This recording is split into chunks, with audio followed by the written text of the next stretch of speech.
ఓం నమో నారాయణాయ. ఓం నమఃశివాయ. శ్రీమాత్రే నమః. ఆంధ్రజ్యోతి సాంప్రదాయ కార్యక్రమంలో ధర్మ సందేహాలు అంశానికి స్వాగతం. పాత ఇంటిని కొనుగోలు చేసిన తర్వాత వాస్తు శాంతి పూజలు నిర్వహించాలా? ఇది చాలా గొప్ప ప్రశ్న. చాలామంది డబ్బులు చాలవులే, పాత ఇంటిని కొని బాగు చేయించుకొని ఆ ఇంట్లోకి వెళ్దాం, ఇల్లు అంటూ ఒకటి ఏర్పడితే చాలు అని చెప్పేసి భావన చేస్తారు. పాత ఇంటిని బాగు చేయించినా కూడాను తప్పనిసరిగా ఆ ఇంట్లోకి ప్రవేశించేటప్పుడు వాస్తు హోమం అనేటువంటిది తప్పనిసరిగా నిర్వహించాలి. అలా గనక నిర్వహించకపోతే ఆ ఇంట్లో నిద్ర సరిగా పట్టదు. అనేక రకాలైన ఆర్థిక ఇబ్బందులు కూడా వచ్చి తీరుతాయి. ఎందుచేత అంటే పాత ఇళ్ళు అమ్ముతున్నారు అంటేనే ఆ ఇంటి యజమాని గతంలో అమ్మాడు అంటే అతను అనేక ఇక్కట్లకు గురై ఉండవచ్చు కదా. ఒక్కసారి గుర్తుపెట్టుకోండి. ఎందుచేత వచ్చినాయి ఆయనకి ఇక్కట్లు అంటే ఆయన వాస్తుశాస్త్రాన్ని సరిగా పాటించకపోవచ్చు. మీరు ఆ పాత ఇంటినే కొన్నప్పుడు వాస్తుశాస్త్రవేత్తకి చూపించుకొని దానిలో కొత్త మార్పులు చేసి చక్కగా మరలా నూతన గృహం కట్టినంత గొప్పగా ఆ ఇంటిని తీర్చిదిద్దిన వాస్తు హోమం, గృహప్రవేశం, ఆ గోమాత ఆ ఇంటి చుట్టూతా తిరిగి చక్కగా ఇంటిలోకి ప్రవేశించడం ఇత్యాది శుభకార్యాలు మాత్రం తప్పనిసరిగా చేసి తీరాలి. సత్యనారాయణ వ్రతం కూడా ఆచరించాలి. 10 మందికి భోజనం పెట్టాలి ఆ ఇంట్లో. అలా చేసినప్పుడే ఆ ఇల్లు సుసంపన్నంగా ఉంటుంది. పాత ఇంటిని కొనుగోలు చేసిన సత్ఫలితాన్ని మీరు సాధించడానికి ఆస్కారం ఉంటుంది. అలాగే ఒక ఇంటిని రిపేర్ చేశారు, పూర్తిగా న్యూ మోడల్గా మార్చేశారు. ఆ న్యూ మోడల్గా మార్చినప్పుడు అంత అద్భుతంగా ఉంది.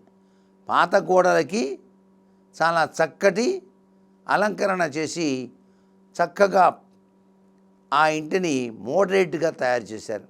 అలా మోడరేట్గా తయారు చేసిన ఇంటిని వాస్తు హోమం చేయకుండా కనుక ఉంటే ఆ ఇంట్లో గతం కన్నా ఎక్కువ బాధలు అనుభవించాల్సి వస్తుంది. గతంలో బాధలు అనుభవిస్తూనే మార్చారు. మార్చిన తర్వాత ఇప్పుడు ఎక్కడ పెడతానులే ఖర్చు అని వాస్తు హోమం చేయలేదనుకోండి, ఇంకా బాధలు ఎక్కువైతాయి. వాస్తు పురుషునికి తప్పనిసరిగా మనం కృతజ్ఞతలు చెబుతూ వాస్తు హోమం నిర్వహించి తీరాలి. ఇది మాత్రం సత్యం. అలాగే ప్రత్యేక పూజలు కూడా చేయాలి. ఆ ఇంట్లో కలిసి రావాలంటే లక్ష్మీ గణపతి హోమం కూడా చేయాలి.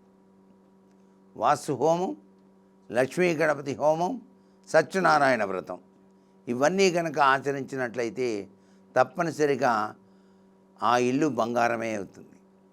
అంటే ఆ ఇంట్లో నివసించే ప్రతి ఒక్కరూ ఆనందకరమైన జీవితాన్ని కొనసాగిస్తారు అని చెప్పడంలో ఏమాత్రం సందేహం లేదు.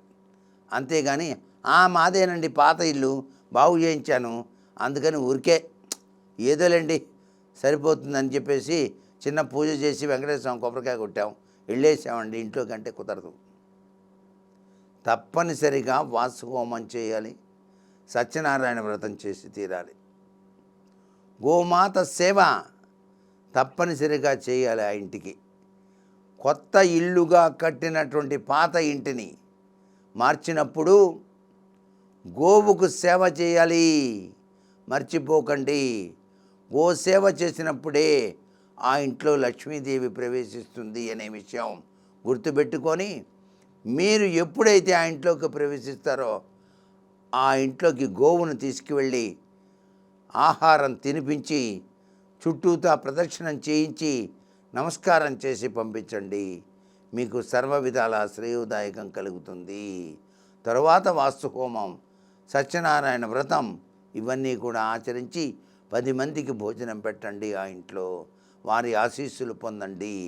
సర్వజనాలు సుఖీ భవ అన్నట్టుగా మిమ్మల్ని వాళ్ళంతా ఆశీర్వదిస్తారు.